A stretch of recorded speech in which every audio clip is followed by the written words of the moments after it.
Bom dia, graça e paz, amém? Aleluia, quem está feliz de estar aqui nessa manhã? Amém? Glória a Deus, aleluia. A gente estava ali na porta recebendo, né, vocês, e a pastora disse assim, nossa, eu amo o culto das manhãs. Eu falei, eu também. Eu fico competindo para ver qual que eu gosto mais, ou da noite ou da manhã, mas é sempre uma alegria estar na casa do Senhor juntos, não é verdade? Aleluia. Bom, nós hoje vamos continuar a nossa série de mensagens e nós estamos, né, no tema Eu Mais Um. Então hoje é o nosso quarto encontro, a nossa quarta semana, e nós temos um tema proposto para essa noite também, para essa manhã também, com a seguinte indagação: eu e você fomos criados para ser eterno. Então diga para a pessoa do seu lado, você foi criado para ser eterno. Amém? A gente abriu essa série de mensagens falando sobre no que nós nos apoiamos, em que nós estamos nos firmando, em que coisas, né, nós estamos nos firmando nesse tempo. E a gente começou falando que muitos se firmam em religiões, em esportes, em pessoas, em situações, geografias, lugares, mas tudo isso pode ter alguma relevância, mas nada é maior do que a nossa relação, a nossa dependência no Senhor, a nossa vida de intimidade com Ele. Você crê nisso nessa manhã? Então, a questão não é sobre o que nós queremos e buscamos em si, não é sobre nós, não é sobre aquilo que eu projeto para a minha vida, não é sobre, então, não são, melhor dizendo, sobre os nossos gostos, as nossas preferências, mas é sobre o propósito da vida que Deus estipulou para a nossa vida. E a primeira coisa é nós estarmos ao lado dEle. É interessante nós olharmos para Gênesis, quando Adão, ele cai no seu ofício de sacerdócio, e aí ele peca junto com a sua mulher, e quando Deus, ele vai andar no jardim novamente, e ele chama Adão, e quando a gente vê a palavra chamar ali, chamado, é a primeira vez que aparece na Bíblia, e isso nos mostra algo muito precioso para a nossa jornada, porque quando a gente fala sobre estarmos com o Senhor e fazermos algo para Ele, descobrindo para que nós fomos criados por Ele, a gente coloca assim, bom, qual é o meu chamado? Ou seja, o que eu preciso fazer para o Senhor? Só que o interessante disso tudo, quando nós olhamos para Adão, é que Deus o chama, e Deus não chama para ele fazer alguma coisa, Deus o chama porque ele não estava mais ao lado dele. Você consegue me entender? Então, o nosso primeiro chamado não é para executarmos algo, mas é para estarmos com o Senhor. Você entende isso? Então, quando ele peca, ele não fala, Adão, cadê você nomeando os animais? Cadê você regando as plantas do jardim? Aonde você está colhendo os frutos das árvores? Não. Ele não pergunta isso para Adão. Ele primeiro pontua, Adão, onde você está? Porque quando ele olha para o seu lado, Deus olha para o seu lado, ele não percebe Adão junto com ele. E quando nós estamos nessa manhã nos propondo a falar que nós fomos criados para ser eterno, nós precisamos primeiro pensar nisso. Porque a nossa maior função da vida, o nosso maior chamado é, primeiro, estarmos com o Senhor. Você crê nisso? Estarmos ao seu lado. Então a gente está sempre se perguntando aqui em todos os domingos, qual é o sentido da vida? E por isso hoje nós vamos falar que eu e você fomos criados para ser eterno. Por isso, Eclesiastes capítulo 3, versículo 11, nos serve muito bem. Você que pode abrir a sua Bíblia, a gente vai projetar aqui também, mas Eclesiastes capítulo 3, versículo 11, nos serve muito bem nessa manhã. Diz o seguinte: ele fez tudo apropriado ao seu tempo. Também pôs no coração do homem o anseio pela eternidade. Eclesiastes 3:11. E Hebreus 13:14 também nos auxilia nessa manhã, que diz o seguinte: pois não temos aqui nenhuma cidade permanente, mas buscamos a que há de vir. Amém? Nós buscamos a que há de vir. Aqui está sendo muito claro para nós as Escrituras, porque nós estamos nos apoiando em uma grande verdade. A Bíblia está nos dizendo que nós fomos criados para ser eterno. Você crê nisso? Eu creio nisso. A Bíblia está dizendo. Então, eu e você fomos criados, fomos gerados no Senhor para durarmos eternamente. Nós não fomos feitos em primeiro momento para lidarmos com a morte, para passarmos pela morte, mas diante do erro no Éden, isso foi reconfigurado no Senhor. Então, eu e você fomos colocados nessa terra para durarmos eternamente, mas diante do erro de Adão, nós caímos nesse lugar de estarmos sempre lado a lado com o Senhor, não passando pela morte. Mas diante desse lugar de queda, houve reparação em Cristo, amém? E diante da reparação em Cristo, hoje nós podemos voltar a sermos eternos juntos com o Senhor. Mas para a gente lidar com isso, nós precisamos entrar em uma dinâmica onde Deus nos chama a nós observarmos coisas muito importantes para a nossa jornada. Então, em primeiro lugar, essa vida não é tudo que existe num lugar chamado eternidade, amém? Essa vida não é tudo que existe, nós temos muito mais a partir dessa vida. Então Deus está nos chamando a um olhar ainda mais intencional para o nosso relacionamento com Ele, porque a vida terrena é apenas um ensaio geral para toda a eternidade que nós vamos passar com Ele, amém? Você pode dizer isso para a pessoa do seu lado: olha, a vida terrena é apenas um ensaio para a grande produção que há de vir. Então, a grande questão é que nós vamos passar muito mais tempo na eternidade do que nessa vida. Aqui é apenas, se podemos comparar com a eternidade, uma fração de segundos, diante de tudo o que virá. E aí, minha grande pergunta diante disso é que parece que as pessoas não vivem como se isso fosse verdade. Porque a gente gasta muito tempo só pensando no que nós vamos conseguir por cerca de 100 anos, e se nós chegarmos lá, talvez até amanhã nós não cheguemos. Então a gente gasta todas as nossas forças, todos os nossos recursos, toda a nossa motivação, somente no que essa vida pode nos dar, e não nos preocupamos com aquilo que virá depois daqui. Você já parou para fazer essa pergunta? Você já viu pessoas que não fazem essa pergunta? Gente, eu estou com uma grande luta aqui, porque o meu notebook toda hora está travando, e eu estou tendo que abrir ele toda hora aqui. Acho que agora vai. Então, você já pensou nisso? Já parou para pensar sobre essa realidade? Muitas pessoas não vivem como se a eternidade ela não fosse real, porque dois caminhos nos aguardam, e a gente precisa pensar sobre isso. A gente viverá então no máximo, talvez, algumas pessoas chegam lá, 110 anos, então vamos colocar que essa é a nossa margem de vida aqui na Terra. E a pergunta é, como nós estamos lidando diante disso? Então, a vida terrena é uma área de embarque. Quem aqui já pegou avião sabe o que é isso. Você tem que ficar ali se preparando para você embarcar, para você chegar no seu destino futuro. Então, essa vida aqui na Terra pode ser comparado a isso. Aqui é um grande embarque, e eu e você estamos nos preparando para aquilo que virá.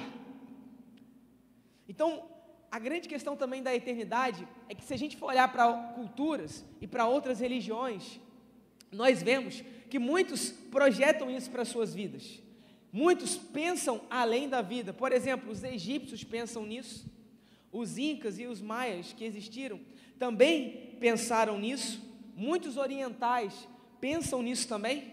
Ou seja, a eternidade é algo que sonda cada ser humano. Afinal de contas, como nós lemos em Eclesiastes 3:11, também pôs no coração do homem Deus o anseio pela eternidade. E é simplesmente por isso que eu e você, nós não nos conformamos com a morte. Por quê? Porque existe algo chamado eternidade que motiva a nossa vida. Por isso nós não lidamos muito bem com ela. Por isso nós não conseguimos encarar, apesar de ser algo natural, depois da queda, eu e você temos um certo desconforto, uns mais e outros menos, com isso chamado morte. Então, a gente lida dessa forma com a morte, porque eu e você não fomos feitos para morrer. Não está dando, gente, eu vou fechar ele. Eu vou ficar com o meu celular aqui. Então, a morte é algo que a gente não consegue lidar muito bem, porque eu e você não fomos feitos para ela. Então, diante disso, a gente precisa pensar algo. O fato mais real da nossa vida aqui na terra é que um dia o nosso coração vai parar. Um dia o nosso coração vai parar de bater, isso se Cristo não voltar antes, e aí nós vamos encarar uma nova realidade. Então, independente de estar rico ou pobre, com ou sem projetos, seu tempo de jogo vai ter chegado ao fim. E a gente precisa pensar sobre essa questão. Quando a nossa jornada parar, quando Deus chamar a nossa senha, o que vai nos restar? Ou melhor, que eternidade nós iremos encarar? Então, independente do que nós estamos vivendo aqui, diante do que nós conquistamos, diante do que temos, precisamos entender que tudo isso deve se voltar para a eternidade que nos aguarda. Ou seja, a nossa vida aqui, os nossos dias, a nossa jornada, deve ter como motivação o fim dessa era. Então, olha só o que a Bíblia fala lá em 2 Coríntios, capítulo 5, versículo 1 e 2. Sabemos que se for destruída a temporária habitação terrena em que vivemos, temos da parte de Deus um edifício, uma casa eterna nos céus, não construídas por mãos humanas. Enquanto isso, vou repetir, gememos, desejando ser revestidos da nossa habitação celestial. O que ele está dizendo aqui? O apóstolo Paulo diz que eu e você precisamos desejar ser revestidos da habitação celestial. Ele não está dizendo para que a gente possa gastar todos os nossos dias querendo que nós possamos ter o melhor dessa vida, mas que nós possamos ter o melhor da eternidade que Deus já projetou para nós. E isso não é um pano de fundo para que nós não sejamos os melhores dessa terra, para que nós não possamos sonhar com essa vida, para que nós não possamos alcançar os nossos sonhos, realizarmos os nossos projetos, mas que tudo que nós vamos nos propor a fazer deve ter uma motivação: glorificar ao Senhor e fazer com que isso possa nos inserir na eternidade. Amém? Então a nossa motivação é Cristo. Então nós devemos olhar para isso e pensar que nós precisamos nos preocupar sim com a morte. Precisamos nos preocupar em como nós estamos vivendo os nossos dias. Então, por isso, atenção, porque enquanto a vida na terra oferece várias opções, a vida eterna só oferece duas. Aqui na terra a gente pode viver da forma que a gente quiser. Você pode ser o melhor homem ou a melhor mulher. Você pode também ser a pior pessoa. Você pode ser justo, você pode ser honesto, como você pode ser um pilantra e um malandro. Você pode escolher a forma como você vai viver, só que isso vai reverberar por toda a sua eternidade. Isso influencia todos os seus dias. Então, a gente não teme os homens, porque nós também somos homens. A gente não teme o que a carne pode fazer. A gente tem temor e zelo diante do que Deus vai realizar em nós a partir dessa vida. Então, eu não me preocupo com o que pode acontecer comigo. Por isso que o apóstolo Paulo ele diz assim: olha, enquanto isso nós gememos. O que a gente percebe é que Paulo ele não tinha problema com as circunstâncias temporais, porque ele já escreveu para nós dizendo, olha, por isso nós preenchemos o que resta das aflições do corpo de Cristo em nós. Ele está dizendo que a dor, ela é intrínseca à nossa caminhada cristã. Agora, nós podemos ressignificar tudo que nós passamos. Tem situações que nós não controlamos, mas tem coisas que nós projetamos.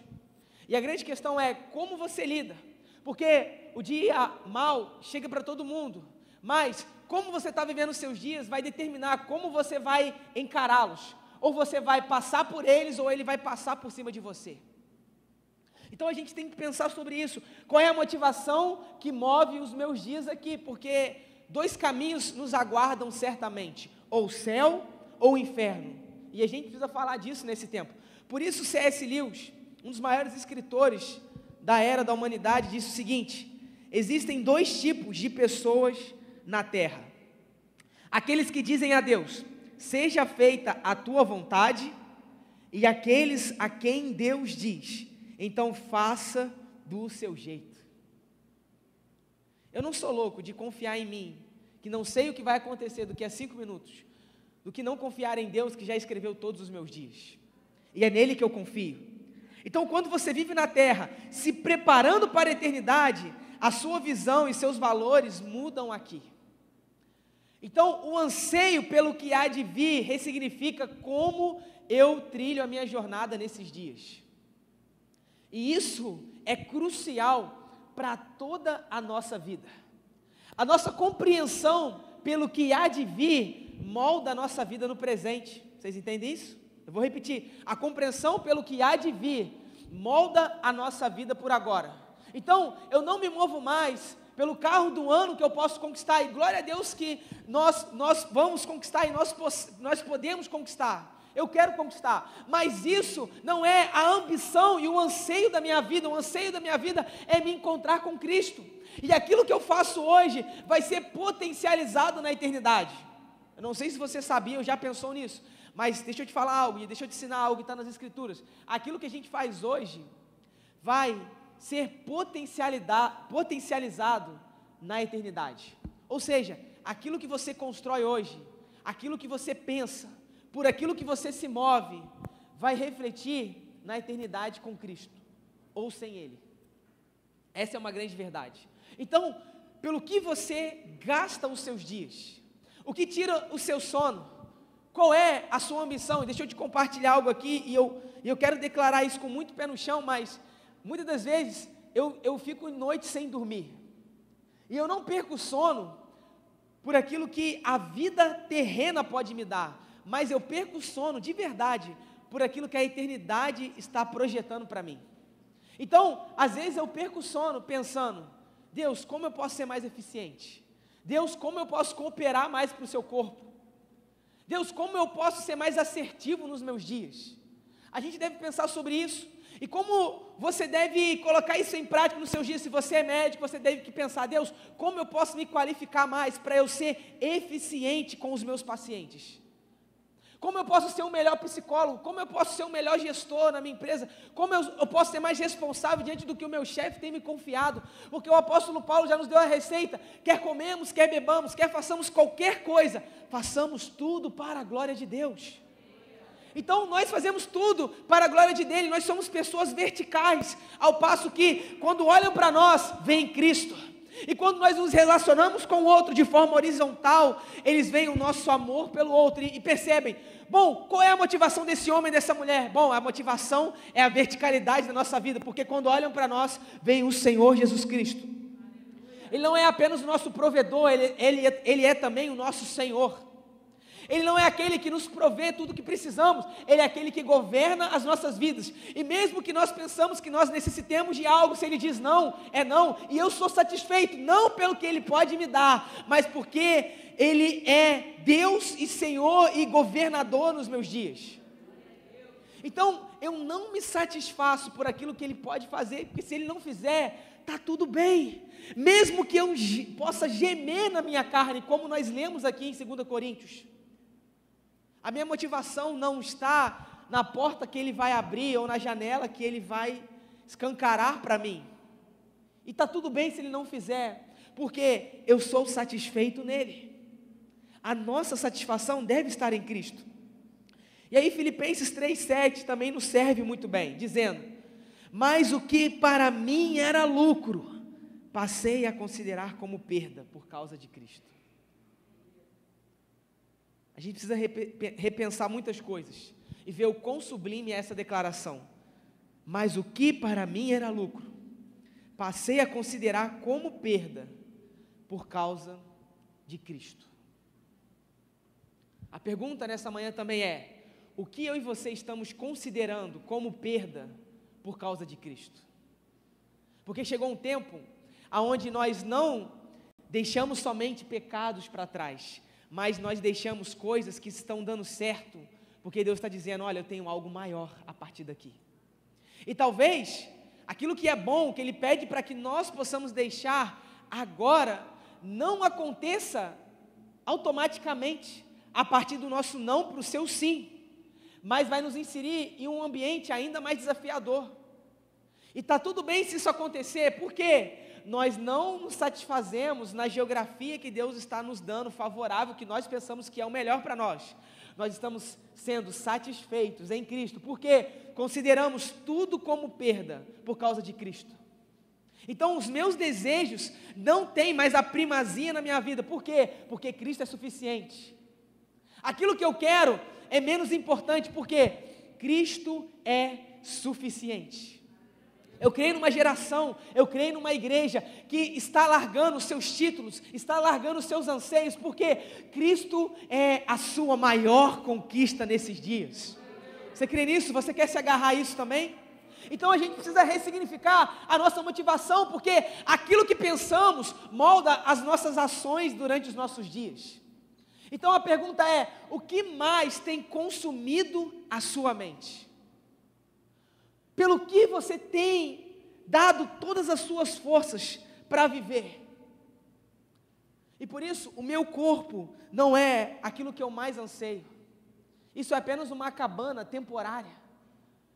A conquista que eu quero, tudo bem se eu não alcançar, porque a maior eu já tenho e nós nem merecemos ela. Foi nos dado de graça, Cristo. Você está entendendo isso? Cristo é suficiente na minha e na sua insuficiência. Ele é suficiente.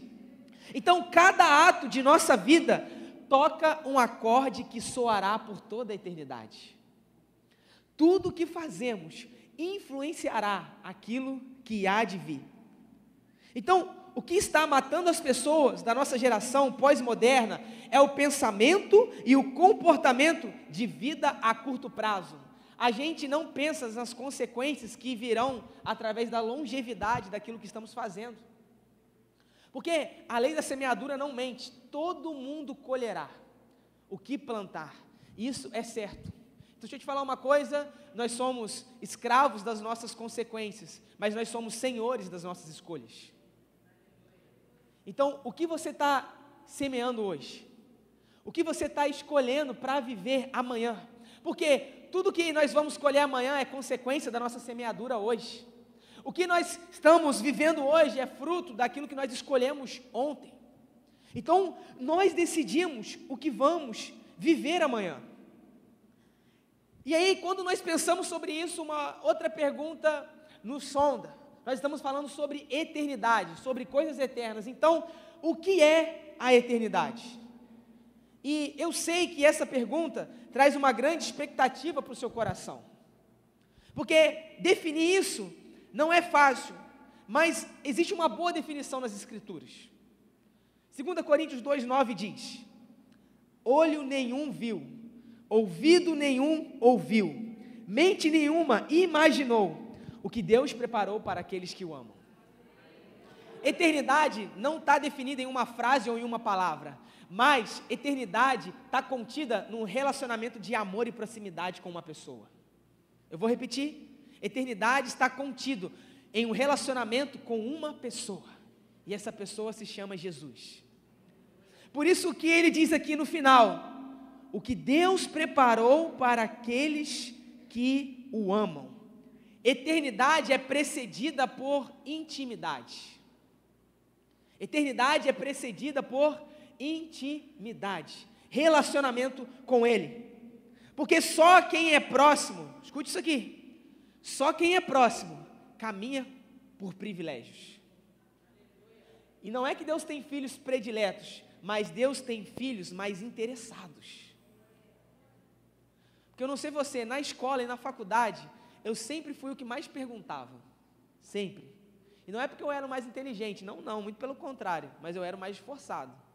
Porque eu falava assim, eu não esforço, e não é porque eu competia com ninguém, é porque eu queria ser melhor do que eu. Porque hoje, e eu estava falando isso com a minha esposa essa semana, a gente estava falando assim, diante dos desafios que a gente tem lutado, enfrentado, todo mundo tem as suas batalhas, todo mundo tem os seus gigantes. Só que uma coisa é certa, a gente já entendeu, isso vai ser rotineiro até o grande dia, e está tudo bem, porque isso tem a capacidade de moldar cada vez mais o caráter de Cristo em nós. E aí nós precisamos de uma fé inteligente. Nós não caminhamos para que, olha, é muito fácil estar aqui e dizer assim, olha, amanhã você vai conquistar o que você está desejando, amanhã você vai ter vitória. E isso faz parte do Evangelho, mas não é completo. E a gente precisa falar sobre coisas como isso, sobre a morte, sobre o que nos aguarda a partir daqui. E a gente estava falando sobre os gigantes que a gente enfrenta, e a gente estava dizendo o seguinte, olha, nós sabemos da onde Deus nos tirou, e uma coisa nós temos por certo, para esse lugar nós não voltamos nunca mais. E você tem essa decisão hoje, você sabe o que você tem enfrentado, você sabe o que você está vencendo, você sabe muito bem o que você já venceu, e uma coisa é certa, eu sei de onde eu saí, de um dos bairros mais pobres da minha cidade lá no Rio de Janeiro, eu sei o que é vida difícil, e eu já decidi isso, olha, para esse lugar eu não volto mais, a não ser que Cristo queira me enviar para lá de novo, e está tudo bem, porque eu serei satisfeito nele, e muito mais do que um lugar geográfico, entenda o que eu estou te falando, é sobre um lugar sem Ele, é sobre uma vida sem estar ao lado dEle, é sobre uma vida onde nós não amávamos a Ele, mas quando Ele nos encontrou, em resposta, nós o amamos de volta. Por isso Ele diz, o que olho nenhum viu, ouvido nenhum ouviu, que nenhuma mente pôde imaginar, é isso que Deus preparou para aqueles que o amam. Não pense que é para aqueles que são frequentadores dominicais, não, é para aqueles que vivem intimidade com Ele. Não é sobre você anular coisas erradas da sua vida, é sobre você viver em proximidade com Cristo em todos os seus dias. Isso vai nos inserir em uma eternidade com Ele. Então, você precisa ter certeza, ou melhor, você tem certeza que vai rejeitar esta vida eterna com Deus, que Ele preparou para você? E a gente rejeita quando a gente não molda a nossa vida diante dessas verdades. A gente rejeita quando Cristo não é mais a centralidade e a primazia dos nossos dias. A gente ignora quando a gente fala assim, não, depois aquilo que Ele quer. E a pastora Kézia compartilhou aqui na sexta-feira no Hope, e eu faço das suas palavras, as minhas palavras também. Tem muita gente que fala assim, não, eu vou errar, eu sei que eu estou fazendo errado, mas depois, Cristo me perdoa. Lembra que eu acabei de dizer, que toda escolha tem suas consequências. E tem gente que projeta aquilo que é errado. E a gente não deve agir dessa maneira. O erro deve ser algo que foi feito na tentativa de fazer o que é certo. E não porque a gente projeta fazer o errado. Isso é iniquidade. Isso é cultivar pecado. Isso é cultivar uma vida que se distancia e que não se aproxima. Então, se a vida eterna é uma realidade, a gente precisa se preparar para viver nela. Em nossos dias hoje, tendo segurança que nós chegaremos lá. E como a gente faz isso? A gente tem alguns passos. Eu quero dar 4 passos para nós nessa manhã. O primeiro é, creia em Jesus. Você pode repetir comigo? Creia em Jesus. Olha o que João 14, 1 e 2 diz. Hoje nós vamos olhar completamente para as Escrituras. Então muitos versículos vão nos auxiliar. E o primeiro deles está lá em João 14. Disse Jesus, creiam em Deus, creiam também em mim. Na casa de meu Pai há muitos aposentos. Então, olha a declaração, olha que declaração extraordinária que nós vemos aqui. E existe uma outra declaração também muito extraordinária, que está lá em 1 João, capítulo 5, 5 e 6. que diz: quem é que vence o mundo? Quem aqui nessa manhã quer vencer o mundo? Eu quero vencer o mundo. Olha o que ele nos traz como resposta, João: somente aquele que crê que Jesus é o Filho de Deus. Não é sobre o sonho americano, ou talvez o sonho brasileiro, não, é sobre o sonho de Deus para nós, crermos no Filho de Deus. Este é aquele que veio por meio de água e por meio de sangue, Jesus Cristo, não somente por água, mas por água e sangue, e o Espírito é quem dá testemunho, porque o Espírito é a verdade. É somente aquele que crê em Jesus que vence o mundo. E aí ele fala que ele veio por meio de água e por meio de sangue. E ele também fala que nós devemos responder por meio da água e por meio do sangue. Mas o que é isso? A água é o batismo, que simboliza arrependimento para uma nova vida com Ele. E o sangue é, mesmo que nos custe a nossa vida, nós viveremos em unidade com Ele. Então, nós nos identificamos com Cristo para a nossa jornada, para que vivamos a ponto que, se necessário for, eu e você possamos dar a nossa vida por Ele. Porque só tem eternidade garantida quem tem vida construída nessa terra. Você só garante o seu aposento lá quando você garante a centralidade de Cristo na sua vida hoje. E para isso, eu e você precisamos de fé. Repita comigo: fé. Porque fé não é sobre me alimentar diante do que os meus olhos podem ver, mas sim sobre receber e me mover diante do que o meu espírito discerne do alto. Isso é fé. Não é quando a geografia terrena molda e me motiva para que eu possa dar os meus próximos passos. Porque o relatório terreno está dizendo, olha assim, olha, não é o melhor momento de investir. Mas se o céu está dizendo, olha, agora aplique tudo que você tem, você se move por aquilo que o céu está falando. Porque se alguém que criou a eternidade, e melhor, é a eternidade, eu não confio em um relatório que é ilusório. Eu estou confiando em um relatório que é sólido. E Cristo, Ele sabe disso tudo. Deixa eu te contar um exemplo que aconteceu comigo semana passada. Semana passada eu estava num retiro de pastores, e aí eu acordei bem cedinho, e aí eu fui correr. Depois que eu corri, eu fui para uma quadra externa do espaço que nós estávamos lá, e Teresópolis é uma região muito montanhosa, e eu gosto muito daquele lugar. E aí quando eu estava fazendo os meus exercícios, terminei a minha corrida e fui me alongar, e aí eu comecei a olhar para as montanhas, né? Teresópolis é montanha, e aí quando eu comecei a olhar para o céu, e aí eu comecei a ver as nuvens muito baixas, só que a verdade é que a nuvem não estava mais baixa, a gente que estava mais alto, preste atenção nisso. E quando eu ficava olhando para as montanhas, lá no pico delas, bem próximo, e as nuvens passando, eu percebi algo, que elas estavam passando muito rápido. Aí eu pensei assim, cara, lá em Muriaé não passa rápido assim, né?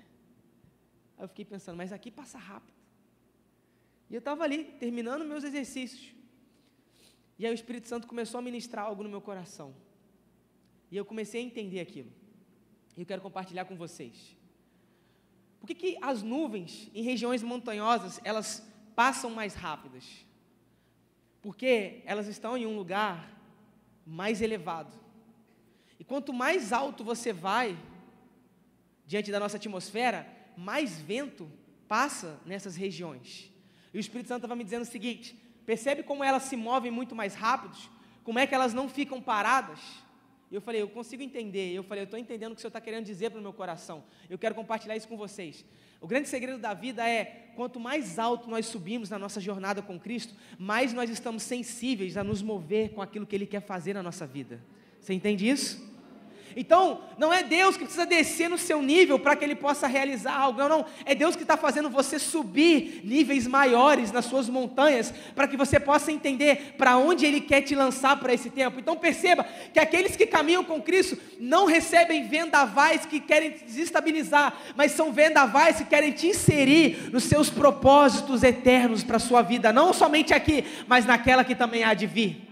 Então, a gente não é refém de tempestades, não, nós somos construtores de novas realidades, quando nós elevamos o nosso nível de andarmos lado a lado com o Senhor, e para isso, precisamos de fé. E como nós temos fé? Crendo em Cristo.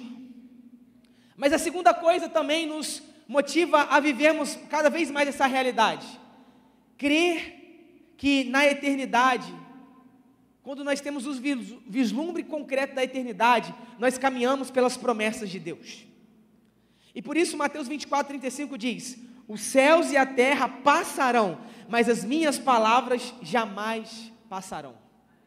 Céus e terra passarão, mas as palavras do Eterno nunca passarão e jamais cessarão.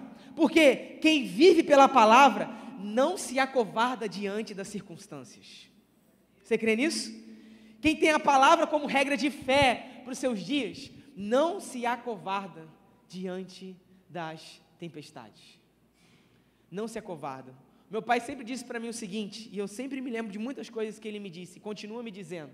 Ele fala assim: cara, você nunca, na verdade nunca não, na maioria das vezes, você não vai ter como controlar aquilo que vai acontecer ao seu redor, mas você pode controlar como você reage àquilo que vem ao seu encontro. E ele sempre me diz isso: olha, é tão importante quanto a ação que é contra você, é a reação que você tem contra aquilo que vem através da sua vida. E quando a gente pensa nisso, a gente pensa que Deus, então, Ele está nos inserindo em ambientes que, em primeiro momento, podem parecer que vêm para nos acovardar, para a gente se amedrontar, mas na verdade não, são ferramentas de Deus que nos inserem para que nós possamos crescer e sermos desenvolvidos. Porque, deixa eu te falar algo, e eu estou discernindo isso aqui agora, quando gigantes se levantam, são para que nós possamos fluir em um novo nível de autoridade e legitimidade. Porque Davi não foi livrado de Golias no seu tempo, mas ele foi levantado diante dele. Por quê? Porque nesse lugar, não somente ele viu o que ele poderia encarar e triunfar, mas aqueles que estavam ao seu redor reconheceram que ali não existia um homem de medo, mas um homem de coragem, alguém destemido. Então, quando Deus nos insere em novas realidades que são aterrorizantes, não é para a gente se acovardar, não é para a gente parar, mas é para que Ele possa fazer com que eu e você possamos perceber que existe um novo nível de autoridade e um novo nível de reconhecimento geográfico que Deus quer imprimir em minha vida e na sua vida. Porque Deus, Ele quer fazer com que as pessoas reconheçam o que eu e você carregamos. E não é sobre a nossa vanglória, mas é sobre quando nós ganharmos e vencermos essas realidades. Antes, nós vamos dizer o que Davi também disse: quem é esse que ousa, eu esqueci agora da palavra, gente, me perdoa. Quem é esse que ousa desafiar? Isso, vocês estão ligados na palavra, foi proposital, brincadeira. Mas quem é esse que ousa desafiar o Deus de Israel? Porque quem reconhece quem Deus é, não se amedronta diante das adversidades. Por isso que aqueles que amam a Deus, ouvirão, verão e imaginarão aquilo que a eternidade tem a nos oferecer. Então nós não nos acovardamos. E terceiro, creia na herança de Jesus. Precisamos crer que existe algo perfeito e completo nos aguardando na eternidade. Você crê nisso? Existe algo que supera aquilo que nós desejamos, os nossos sonhos que nós estipulamos. Por isso Mateus 25:34 diz: venham benditos de meu Pai, recebam como herança o reino que lhes foi preparado desde a criação do mundo. Deixa eu te falar algo, não existe um carro do ano te esperando, não existe a casa dos sonhos, existe um reino completo te aguardando na eternidade. Pode aplaudir Jesus por isso. Isso é extraordinário. Não são ruas de ouro, eu estou me lixando para as ruas de ouro, é claro que eu vou ficar encantado, um mar de cristal, isso vai ser sublime, mas muito mais do que isso, ele está falando assim: olha, existe um reino, e todo reino, ele é um reflexo de um rei, porque os padrões de valores, os padrões de propósitos, são refletidos no caráter do rei. Então deixa eu te falar uma coisa, é muito mais do que aquilo que nós teremos lá fisicamente, que nós vamos usufruir, mas é sobre quem fez tudo aquilo que está nos dando por herança. Então a nossa maior herança não são as ruas de ouro, não é o mar de cristal, mas é quem projetou tudo isso. É esse design, o design, que fez tudo isso. Isso é extraordinário. Então, entenda que Jesus tem o melhor para você. Só que perceba que só tem o reino como herança quem tem o Senhor na sua vida no momento presente. Você só vai ter herança se Ele for o rei dos seus dias. Então, deixa eu te falar uma coisa. Pare de pensar de uma vez por todas que tudo vai dar certo se você continuar vivendo da forma que você deseja. Irmão, desculpa não, mas essa é a verdade. Inferno te aguarda. A gente precisa falar sobre isso. A gente precisa falar dessa verdade. Se a gente viver como a gente quer, ruína nos espera. Essa é a grande verdade. Mas para aqueles, e aí essa mensagem é de esperança, eu não paro nela aqui, mas para aqueles que vivem ao lado de Cristo, o amando em todo o tempo, vivendo em intimidade, terão uma herança garantida eternamente. E é para esse lugar que nós caminhamos.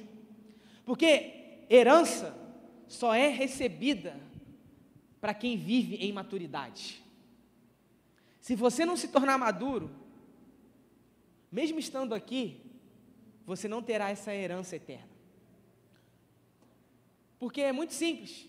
Se você tem um filho que tem 17 anos e você tem um carro, você vai confiar o carro na mão dele? É claro que não, porque ele não tem maturidade e ele não está autorizado legalmente para usufruir e para desfrutar daquilo que você tem. E essa é a grande questão. Deus só vai nos dar autoridade para usufruirmos da herança se nós alcançarmos a plena maturidade. Nós somos filhos de Deus. Por isso, quando a Bíblia fala no Novo Testamento que Jesus Cristo é o Filho de Deus, a palavra filho, entenda isso aqui, é huios, que significa filho maduro.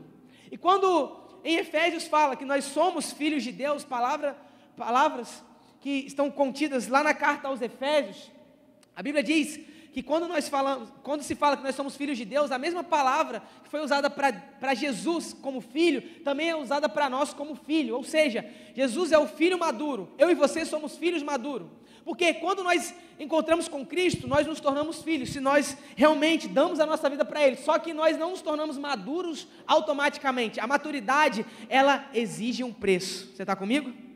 A maturidade, ela não é dada como um presente, a maturidade é conquistada, porque graça é recebida de graça, mas reino é conquistado através de renúncia e sacrifício, porque só assim eu tenho maturidade, porque aquilo que nós nos doamos, aquilo que custa o nosso suor, também terá toda a nossa atenção e devoção, porque nós não podemos querer algo que não nos custe.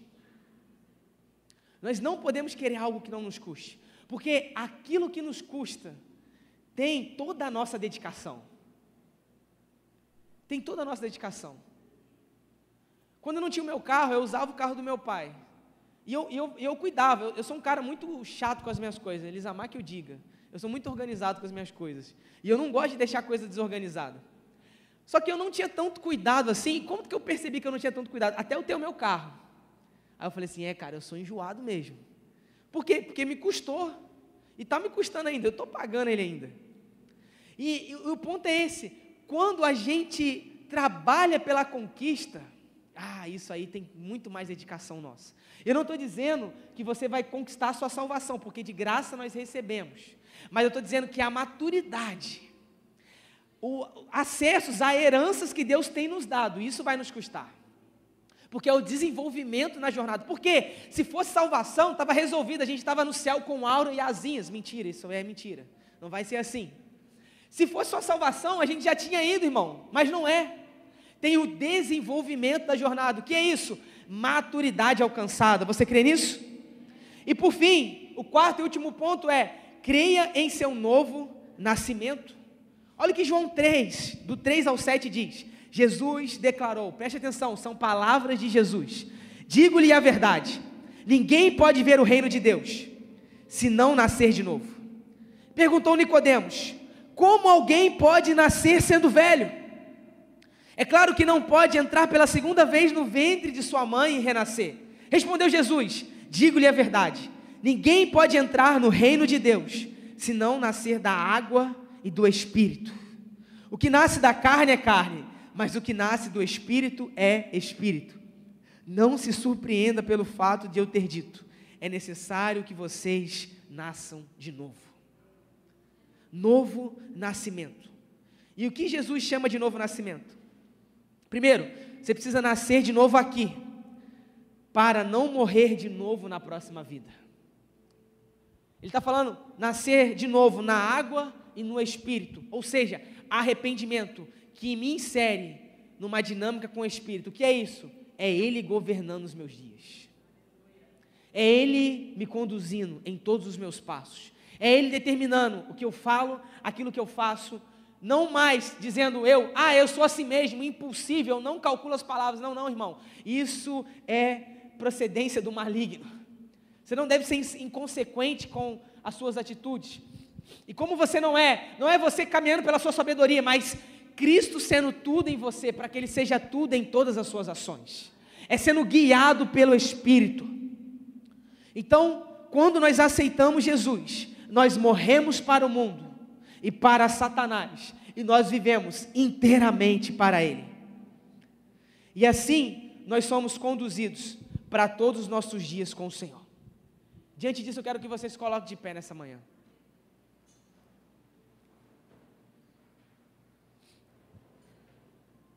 Quero chamar a banda aqui, por favor. E eu quero fazer duas últimas perguntas aqui, e preste atenção nelas. A minha pergunta é: onde você vai viver a sua eternidade? E a outra pergunta é: ao lado de quem? Então pergunta para a pessoa que está do seu lado: aonde você vai viver a sua eternidade? E ao lado de quem?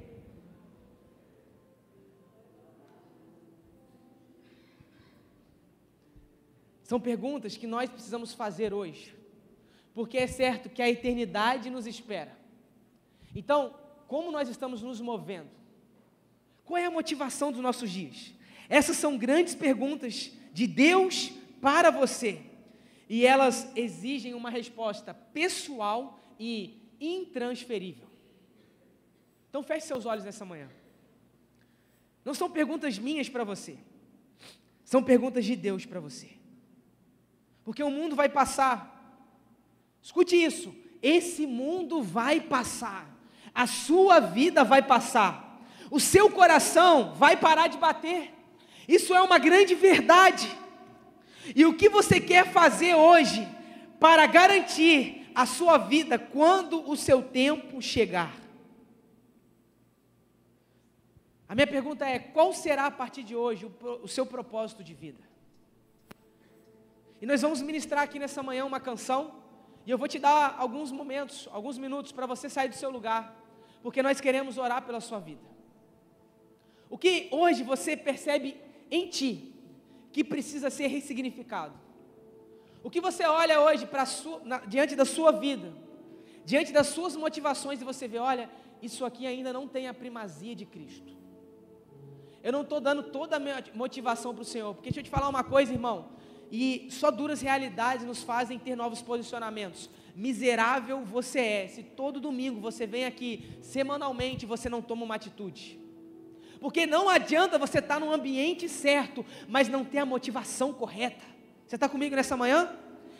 São confrontos que mudam os nossos destinos. Não são carinhos recebidos, mas é a verdade sendo anunciada e pregada nesse púlpito. Porque altar é lugar de entrega, morte e sacrifício. Só que deixa eu te falar uma coisa: somente no Evangelho de Cristo, morte gera vida. Em nenhuma outra religião, em nenhuma outra mensagem, somente na mensagem de Cristo, nós conhecemos uma verdade: que toda morte nele gera vida.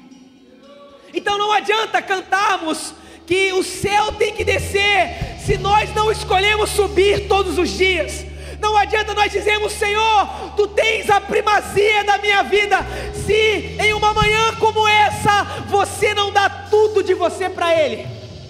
Deixa eu te falar uma coisa: isso aqui não é emocionalismo, embora isso mexa com as nossas emoções, porque o Evangelho é integral. Isso aqui é verdade sendo dita, porque um dia todo olho verá. Você Você está comigo nessa manhã? A Bíblia diz que toda língua confessará que Ele é o Senhor. Só que nesse dia nós não teremos mais escolhas, mas hoje nós temos uma oportunidade, e essa manhã é a tua oportunidade. Não tem como não reagir a essa verdade, não tem como ficar parado no seu lugar, não tem como ficar sentado aí, porque isso é desperdiçar aquilo que Deus está te dando de presente hoje. E Deus, Ele quer mudar a sua vida. Se até aqui você se acovardou, deixa eu te falar algo, existe um novo nível de coragem.